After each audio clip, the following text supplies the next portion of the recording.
நண்பர்களுக்கு வணக்கம். Welcome to Veerapiramalang YouTube channel. இந்த வீடியோவில் நாம் மேய்ச்சலயம், அதாவது நண்பர்களே மாடுகள் மேய்ச்சல் மாநாடு சம்மந்தமாக அந்த வீடியோவில் பார்க்க நண்பர்களே. மதுரையில் உள்ள அக்ரிகல்ச்சர் காலேஜில் நண்பர்களே மேய்ச்சலயம் மாநாடு நடைபெற்றதுங்க. அந்த மாநாட்டில் நாங்கள் கலந்துக்கிட்டோம். இந்த மாநாட்டில்ங்க புலிக்குளம் மற்றும் பர்கூர் செம்மறி மாடுகள், செம்மறி ஆடுகள், தோழர் சமூகத்தினருடைய மலை எருமைகள் இதெல்லாம் வனத்தில் மேய்ப்பதனால வனத்துறையினால் சில பிரச்சனைகளை எதிர்கொள்ளாங்க நண்பர்களே. அது சம்மந்தமாக அந்த வீடியோவில் விளக்கி கூறியிருக்காங்க. அதை பார்க்கணும் நண்பர்களே. வாங்க நண்பர்களே, வீடியோக்குள்ளே போகலாம். இப்போ நீங்கள் பார்த்துட்ருக்கிறது இது இந்தியாவில் உள்ள மாடு, எருமை போன்ற இனங்களுடைய கண்காட்சி நண்பர்களே. அந்த போர்டில் வச்சுருக்காங்க நண்பர்களே. அது சம்மந்தமாக நீங்கள் இப்போ பார்த்துட்ருக்குறீங்க.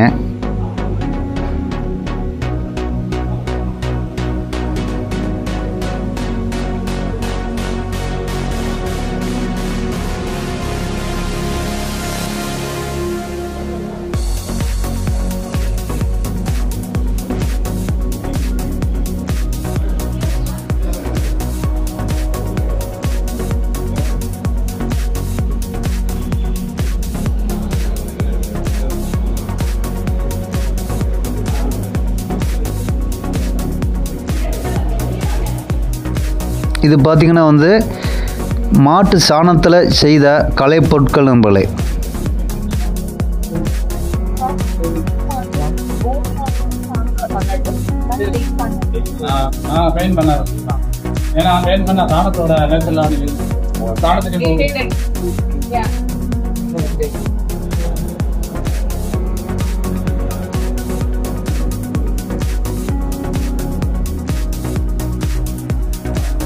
இது பார்த்திங்கன்னா இந்தியாவில் உள்ள மாட்டினங்கள், செம்மறி ஆடுகள், ஆடுகளினுடைய இனங்களை இப்போ நீங்கள் பார்த்துட்ருக்குறீங்க.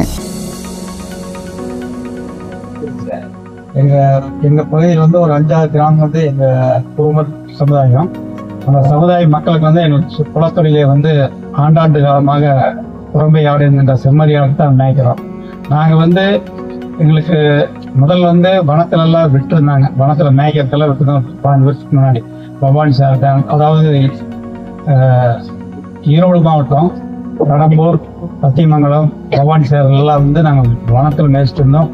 டேமுக்குள்ளே மேய்ச்சிட்டு இருந்தோம். பவானி சார் டேமுக்குள்ளே அந்த மாதிரி நிறைய டேமில் மேய்ச்சிட்டு இருந்தோம். அதே மாதிரி நாங்கள் அந்த அதாவது நாங்கள் இருக்கிறது கோயம்புத்தூராக இருந்தாலும் நாங்கள் ஈரோடு மாவட்டத்தில் போய் நாங்கள் ஈரோடு வரைக்கும் அந்த காவிரி ஆற்று படுகை வரைக்கும் நாங்கள் மேய்ச்சிட்டு வரோம். நீ புலிகள் கணக்கெடுக்கணும்னா 18,000 ஏக்கர் பட்டாக்காடு இருக்கு. தேனி மாவட்டத்துல 18,000 ஏக்கர் பட்டாக்காடு இருக்கு. அதுல புலிகள் கணக்கெடுக்கணும்னே கையில் சட்டத்தை போட்டாலே அவங்க புலிகள் புலி கணக்குன்னு சொல்லி கவர்மெண்ட் அரசு பணத்தை வீணாக தருகிறார்கள். அன்னைக்கே அந்த புலிகள் இருந்துச்சு, ஆனை இருந்துச்சு, எல்லாமே இருந்துச்சு. இன்னைக்கு இந்த மாடுகளை அழியும் நோக்கத்துல என்ன பண்றாங்க? இன்னைக்கு இந்த மாடுகளுடைய சாணத்தை வச்சா இன்னைக்கு வருஷத்துக்கு ஒரு எருவு அழிக்கிறாங்க. சென்ற வருஷம் ஒரே ஒரு சாணம் தான். அந்த எருவு அது மறு வருஷம் போட்டா கூட அந்த வாடகை மணக்கம். இன்னைக்கு சிந்து மாட்டு எருவு அடிப்பாங்க, நாட்டு மாட்டு அடிப்பாங்க, மோத்துவாங்க. இது மணக்கம், இது வாடகை. ஏன்னு கேட்டீங்கன்னா இது மனுஷன் சாப்பிடுறது, இது மாடு புழுத்த சாப்பிடுறது. மலைகளை அந்த மாடு போய் மனக்குள்ள நுழைஞ்சாலே அந்த மாடு போற வழியெல்லாம் தெரியும். இப்ப கூட ஒரு 20 நாளைக்கு முன்னாடி ஒரு கஞ்சா கார்டு அடிச்சாரு டிஎஃப்ஓ ஆனந்தன். போன மாசம் சென்ட்ரல் போன மாசம் ஒரு டிஎஃப்ஓ மீட்டிங் வர மாட்டாங்க. வந்தா கரடி வையாப்பா, எனக்கு ஒன்றும் செய்ய மாட்டேன்ப்பா. அவன் நீ மரியாதை பேசுறானப்பா. நான் மரியாதை பேசவே மாட்டேன். பேசுனா கலைக்கு முன்னாடி தான் பேசுவேன். ஏன்னு கேட்டீங்கன்னா எங்களுக்கு இந்த 2006 வனக்குழுமை சட்டப்படி எங்களுக்கு என்னன்னே தெரியாது. அதுக்கடுத்து ஐயா எங்களை விட்டு வழி நடத்தி விட்டார். அதுக்கடுத்து கமலன் சார் வந்தாரு. இப்ப ராஜீவ் காந்தி இந்த 2006 வனக்குழுமை சட்டம் கன்ஃபார்ம் பண்ண பிறகு நான் ஆக்ட்ல கேட்கிறேன், தமிழ் உரிமை சட்டத்தில் கேட்கிறேன், இந்த சட்டம் செல்லுமா செல்லாதா அப்படின்னு கேட்கிறேன். அனைவருக்கும் வணக்கம். அதாவது நேற்று நம்ம பாஸ்டர்களிடம் பற்றி முதலாக விளக்கு ஏற்றி இந்த மகாநாட்டை தொடக்கி வைத்தோம். அது போல இன்று மேய்ச்சலயம் பற்றி பேச பெருமையாக இருக்கு. பெருமை மட்டும் இல்லை, முக்கியமாக ஒரு சப்ஜெக்டாக இருக்கிறது. ஏன்னா மேய்ச்சலை சார்ந்தவர்கள் அவர்களுடைய மனநிலையை எல்லாரும் வெளிப்படுத்தினார்கள். அதை கணக்கெடுப்பும் நடத்துவதற்கு ஏற்பாடு செய்து இருக்கிறார்கள். அது போக இருக்கிற பிரச்சனைகளையும் இங்க கலந்து ஆலோசிக்க இருக்கிறோம். இதற்கு நமக்கு மகாநாட்டுக்கு முதன்மை தாங்கி உதவி செய்ய வந்திருக்க விவேகானந்தா சார் அவர்களுக்கும் அவர்களுக்கும் மிக நன்றி கூற கடமைப்பட்டுள்ளேன். அதோடு இன்றி என்னுடைய சமுதாயத்தில் எருமை, அதாவது தமிழில் அது மொழிபெயர்த்த எருமை என்று கூறுவார்கள். ஆனா இந்தியாவிலே எருமை என்றாலே யமதர்மராஜாவுடைய வாகனம் அந்த மாதிரி கொண்டு இருக்கிறார்கள். ஆனால் தோழர் மக்கள் மத்தியிலே நாங்கள் ஓர் என்று குறிப்பிடுகிறோம். அதாவது நாங்கள் மனித இனம் கடவுளாக இருந்து மனிதனாக மாறினதுக்கு அப்புறம் எங்களை ஓர் என்று கூறப்படுகிறது. உயரமான இடத்திலே வசிப்பதால் எங்களை தோழர்கள் என்று கன்னட மொழியிலே குறிப்பிடுகிறார்கள். ஆனால் நாங்கள் வாழ்கின்ற இடம் குறிஞ்சியை சார்ந்த இடமும் ஆகும். மலை சார்ந்த இடமாகும். நீலகிரியில் பலதரப்பட்ட விலங்குகளும் இயற்கை தாவரங்களும் இருக்கிறது. காரணம் என்னன்னு நினைச்சீங்கன்னா, முதல்ல தோழர்கள் ஆயிரக்கணக்கான எருமைகள் வைத்து இயற்கையோடு வாழ்ந்து வந்தவர்கள்.